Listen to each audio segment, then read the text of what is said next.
এই গ্রামে নতুন দিছি বদলি আইছি। এই গ্রামের একটা ভালো লোক ঢুকাম না, খারাপ লোক ছেড়ে দিমু, ভালো লোক সব জেলে ঢুকাম। বন জঙ্গল কাইটা সাফা সাফা করে লাইছি। কি করছে রে মানুষে?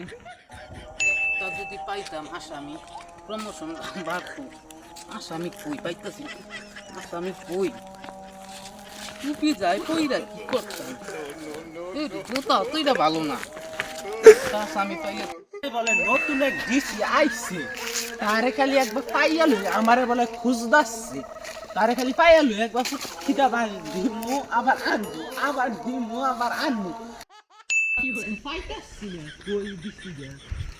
এই দুই তিনে খুব কত লোক নাকি? আরে রে দেখতে কি ভয়ঙ্কর। আমার প্রমোশনের দরকার নাই, চাকরির দরকার নাই, আমার জীবনটা খালি বাঁচার কোনো পায়। কি hore